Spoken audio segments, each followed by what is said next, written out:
Anong government? Oo, ang problema, hindi kasi di ba pag may ginto, may insentibo. Yes.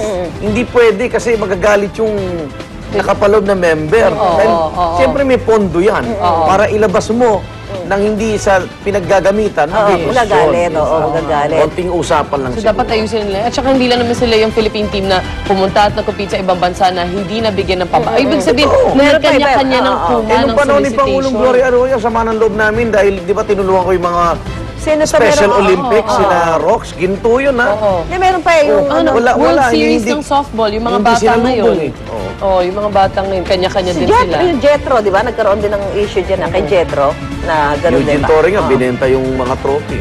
Ay, naku, at sa panahon talaga ngayon magastos, Para may magkasakit. pondo. Ang lungkot naman ganyan pala. Maggastos sumali sa sports. Totoo din, minsan kanya-kanya gastos. At maggastos din, magkasakit. Kaya naman ang ilang kababayan natin kapuspalad, hindi magawa magpa-hospital kahit matindi na ang karamdaman. Ang sagot dito ng Department of Health, ang kanilang No Balance Billing Program na ipatutupad sa katapusan ng Agosto. Sa bagong programa, wala na raw babayaran sa mga pampublikong ospital ang mga pasyenteng pasok sa listahan ng 5 milyon at 200,000 pinakamahihirap na pamilya sa bansa. Pero para lamang daw ito sa mga piling sakit gaya ng dengue, pneumonia, hika, hypertension, typhoid fever at acute gastroenteritis. Libre rin sa mga sinasabing poorest of the poor ang ilang procedure at test gaya ng x-ray, cataract surgery, cesarean section at normal delivery. Kasama rin sa programa ang mga pamilyang nasa Pantawid Pamilya Program. Palala ng DOH kung magpapagamot, kailangang ipakita ang beneficiary ang kanilang PhilHealth ID sa ospital. Sobrang ako excited dito sa program na to. Good luck talaga. Pero excited ako sa kanya. Sana magwagi at maging matagumpay successful. talaga. Samantala, maraming aksidente na ang nangyari dahil sa mga humaharurot na busa kalsada ng mga driver na naghahabol ng kanilang mga kota para kumita kahit paano.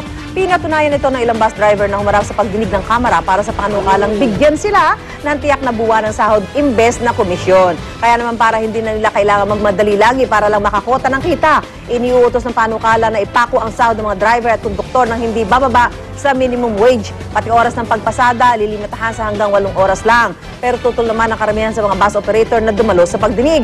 Baka raw kasi sila naman na malugi at hindi kasi matitiyak kung magsisipag pa ba ang mga driver sa kanilang pamamasada kapag fixed na ang sweldo ng mga ito. Ayun yung, kasi diba sabi nagpukomisyon, kaya pati yung nagtotoothbrush pa hinihintay. Oo. Tagal ng issue yan eh. Oo nga eh. Iwas lang kayo sa SSS eh. Ayun sa mga kailang bayaran kunyari ng kung hindi, employer. kung makita nyo na pag sila'y selduhan na, at hindi nakakapagtrabaho, di ba pwede naman tanggalin? Oo, pagka walang, imposible naman walang pasahero, di ba? Kaya lang tagal na yan. Mayroon lang mga bagay na iniiwasan sila talaga. Hindi, benefit. Yung agawan kasi ang problema dyan eh. Kota-kota sila ngayon eh.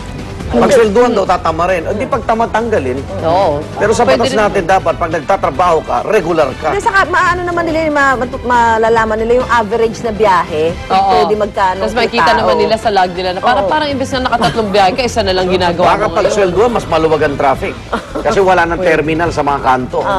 Samantala, nagbabanta rin ang kaguluhan dito sa atin sa Asia matapos magpalitan muli ng putok ang North at South Korea. Unang nagpaputok ng North Korea papunta sa direksyon ng Yong Island, kung saan isang military training exercise ang sinasagawa ng mortal nilang kalaban. Hindi naman matukoy kung umabot nga sa teritoryo ng South Korea mga pasabog, pero sa kabila nito, gumanti agad ng putok ang South Korea. Bay, lalo po nagpatindi ng tensyon doon. Dati nang nagkaroon ng tensyon sa isla na parte po ng South Korea kung saan noong nakaraang taon, 50 taga South Korea po ang nasawi. Ano, parang nagkamali, tapos napindot lang niya, tapos ang gagulo na eh, no? Wow. Tense pa rin sila masyado sa isa't isa. Oh, may mga promo pa naman din. Sa Korea, no? Mukhang canceled flight. Punta ka sa North. At kakaibang laban na naman nangyari sa pagitan ng mga unggoy naman pag-usapan natin sa kanilang Battle of the Brains. Nagtagisan ng talino ang mga bonobo ape at chimpanzee sa 6 na intelligence games. At ang nakalamang sa score na 4-2 ang mga bonobo. Ang bonobo apes ang pinakamalapit daw na relative ng mga tao at 98.4% daw kanilang genes ay tulad sa atin ng Rise of the Planet of the Apes na. Pero takot ako. Pero ang kinatalo ng mga chimpanzee ay ang pag-aaway nila sa isa't isa. Kasi hindi sila magkasundo kung sino magiging leader niya. Parang gobyerno lang to Power struggle. Kasi may power struggle haba mga bonobo. Komportable na babae ang nasusunod. Sige kayo nilang mga scientist kayo, maniwala. Ang nagmula sa... May ganyan mga issues Sinalaki din ako, pala tayo sila. ay kawangis ng Diyos. No? Yung matatalino. Hindi, kamukha niyo unggoy. Hindi, okay na ako sa kawangis ng Galing Diyos. ba? Andres Deside, pero may ganun pala sila mga dynamics. Bonobo 8. Okay, narito na hirit panahon ni Love and Fair. Love.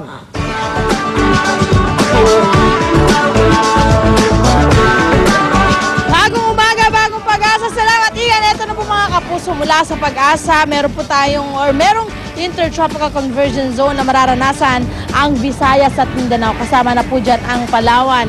Ito po yung hangin mula sa northern and southern hemisphere na nagsasalub po sa equator.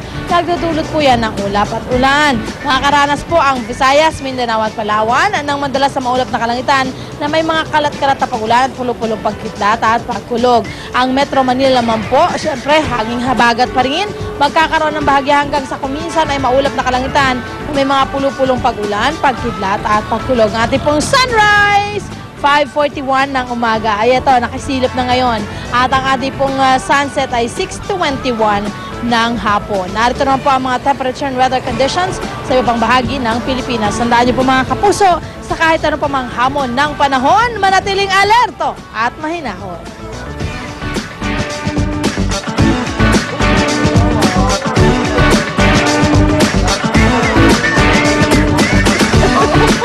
Okay, kaya para sa kumpletong umaga na puno ng mga balita at gimmick.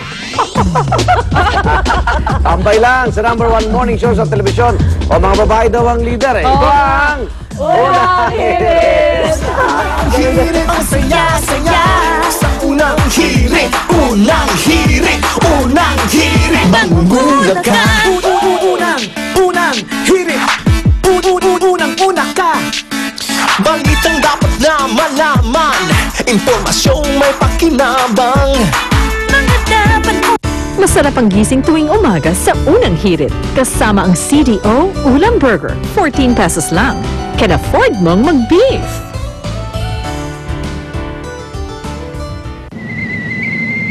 Paano nga ba yung timpla mo? Nescafe Classic muna. Tamang tapang lang, no? Medyo sweet. Creamy. Eto, may cinnamon pa. Ang corny kasi mag-I love you eh. Kaya, ma,